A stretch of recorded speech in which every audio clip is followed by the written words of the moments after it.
నారద సంతానం. నారదుడు వైకుంఠానికి వెళ్ళాడు.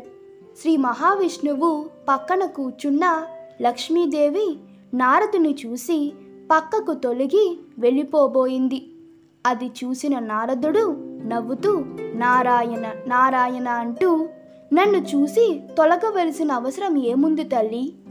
నేను వృద్ధ తపస్విని, సంసార బంధాలకు చిక్కని వాణ్ణి అని విష్ణుమూర్తి వైపు చూసి, నారాయణ, నీ లీల విశాలమేమిటో నాకు అర్థం కావడం లేదు, నీ మాయలేమిటో నాకు తెలుపవయ్యా అన్నాడు. దానికి విష్ణుమూర్తి నవ్వుతూ, ఆ అవకాశం త్వరలోనే వస్తుందిలే అని నవ్వి ఊరుకున్నాడు. కొంతసేపు సంభాషించిన తరువాత విష్ణుమూర్తి దగ్గర సెలవు తీసుకొని నారదుడు భూలోక సంచారానికి బయలుదేరాడు. ఒకనాడు నారదుడు భూలోక సంచారం చేస్తూ కలువ పూలతో వికసించి మనోహరంగా ఉన్న కొలనునొక దాన్ని చూశాడు. దానిలోకి దిగి స్నానం చేయాలనిపించింది. తన మహతి వీణను ఒడ్డున ఉంచి నారాయణ నారాయణ అంటూ కొలనులోకి దిగి 3 మునుగులు మునిగి పైకి లేచాడు. ఆశ్చర్యంగా అతడు ఆ వెంటనే స్త్రీగా మారిపోయాడు. అతడికి పూర్వ జ్ఞానం కూడా పోయింది. అతడు ఒడ్డుకు చేరేసరికి అటుగా వెళుతున్న ఒక రాజకుమారుడు స్త్రీ రూపంలో ఉన్న నారదుని చూసి మోహించాడు. వారు గాంధర్వ విధిని వివాహం చేసుకొని కొంతకాలం సంసారం చేశారు. వారికి 60 మంది పుత్రులు కలిగారు. వారికి ప్రభవ విభవ మొదలైన పేర్లు పెట్టారు. కొంతకాలానికి ఆ రాజు వారిని విడిచి ఎటో వెళ్ళిపోయాడు. ఆ స్త్రీ తన పుత్రులను సాకడానికి ఎన్నో పాట్లు పడవలసి వచ్చింది. వారు ఘోరమైన ఆకలితో అనుమతించేవారు. ఆ స్త్రీ వారి అందరికీ ఆహారాన్ని తెచ్చి ఇవ్వలేకపోయింది. ఆకలి బాధతో ఒక్కొక్కరిగా మరణించసాగారు. ఇంతలో ఆమెకు సమీపంలో ఒక మామిడి చెట్టు కనిపించింది. దానికొక మామిడి పండుగ ఉంది. ఆతృతతో వెళ్ళి దానిని అందుకోబోయిందామె. కానీ అది అందలేదు. తన పుత్రుడి శవాన్ని ఒక్కొక్క దాన్ని నేల మీద వేసి దాని మీదకు ఎక్కి అందుకోబోయింది.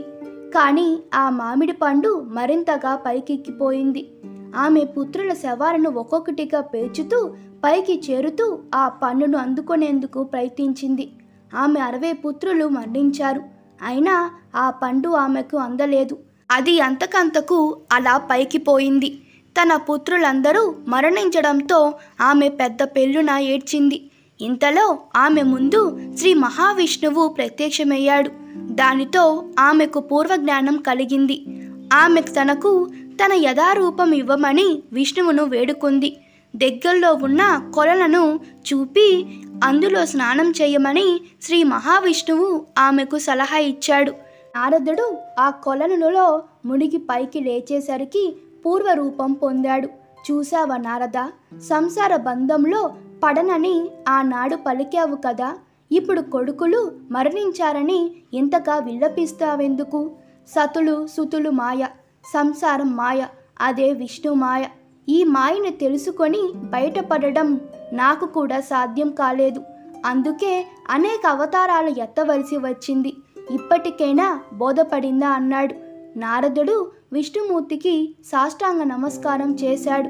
ఆ కొలను సమీపానే శ్రీ మహావిష్ణువు భావనారాయణ స్వామిగా వెలిశాడు. నారదుడు దేవతలు అందరినీ ఆహ్వానించి అక్కడే శ్రీ మహావిష్ణువుకు ఆలయ నిర్మాణం చేయించి స్వయంగా ఆ విగ్రహ ప్రతిష్ఠ చేశాడు.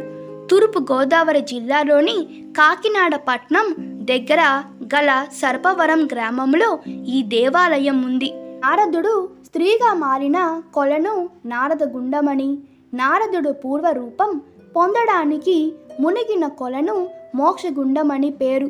సర్పవరంలోని భవన్నారాయణ స్వామి దేవాలయానికి దగ్గరలోనే ఈ 2 గుండాలు ఉన్నాయి. నారదుడు స్త్రీగా ఉన్నప్పుడు పుట్టిన 60 మంది పుత్రులు సంవత్సరాల పేర్లుగా చిరస్మరణీయులు అయ్యారు. వారి పేర్లు ప్రతి ఉగాదికి ప్రారంభమయ్యే సంవత్సరంతో మొదలై ప్రతి ఏడు మారుతూ ఉంటాయి. ఈ కథ మీకు నచ్చినట్లయితే మీ అభిప్రాయాలు కామెంట్లో తెలపండి. Please like, share and subscribe to my channel. Thank you.